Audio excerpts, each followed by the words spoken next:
আপনারা জানেন যে 5ই আগস্টের আগে প্রতিবেশী একটি দেশ ভারতের দ্বারা আমরা প্রতিনিয়ত নির্যাতিত হচ্ছিলাম।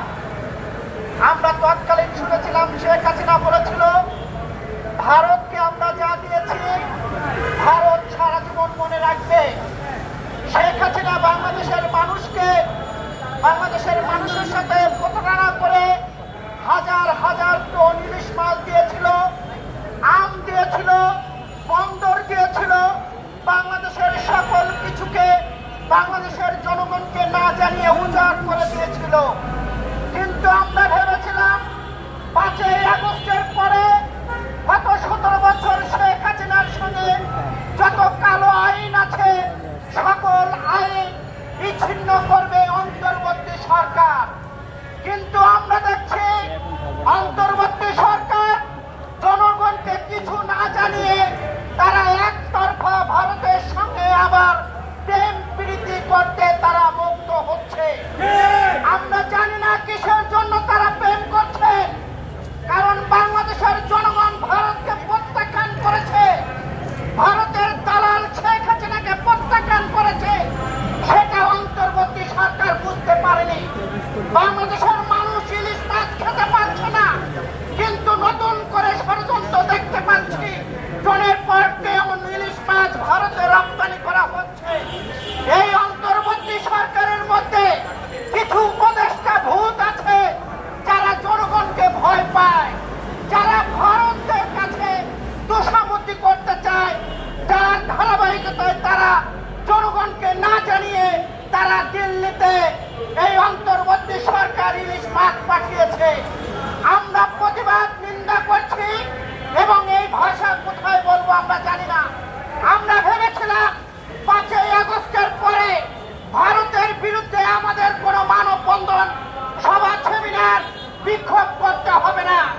আমরা গত 17 বছরে দেখেছি ভারতের একটি শাসক দল কিভাবে বাংলাদেশের মানুষের সঙ্গে প্রতারণা করেছে, গণতন্ত্র হত্যা করেছে, ভোটের অধিকার তারা ছিনিয়ে নিয়েছে শেখ হাসিনার দ্বারা। সেই শেখ হাসিনা পালিয়ে দিল্লিতে নানান রকম ষড়যন্ত্র করছে বাংলাদেশ নিয়ে এবং বাংলাদেশের জনগণকে নিয়ে। আমরা স্পষ্ট বার্তা দিতে চাই অন্তর্বর্তী সরকারকে, অন্তর্বর্তী সরকারে যারা আছেন তাদের মনে রাখা উচিত সেই গণভবনের করুণ কাহিনী। বাংলাদেশের জনগণ যেভাবে গণভবনে গিয়েছে তেমনই যমুনাতে যেতে বেশি সময় লাগবে না। কাজেই গত 17 বছরে যত কালো আইন আছে ভারতের সঙ্গে সেই কালো আইন প্রত্যাখ্যান করতে হবে। জনগণের পরামর্শ নিয়ে ভারতের সঙ্গে প্রেম করতে হবে। জনগণকে পাশ কাটিয়ে যারা ভারতের সঙ্গে প্রেম প্রীতি করবেন তাদের যমুনা নিত এদেশের জনগণ খুলতে বেশি সময় লাগবে না। কাজেই তাদেরকে হুঁশিয়ারি করে বলতে চাই, আজকে সবে মাত্র আমাদের প্রতিবাদ সভা। এই সভা আমরা গত 17 বছরে যেভাবে ভারতের পণ্য সহ সকল কিছুর বিরুদ্ধে আমরা আগ্রাসনের বিরুদ্ধে লড়াই করেছি, বারবার কারাগারে গিয়েছি, জীবন দিয়েছি, রক্ত দিয়েছি, আবারও আমরা ভারতের আগ্রাসনের বিরুদ্ধে যুদ্ধ করব।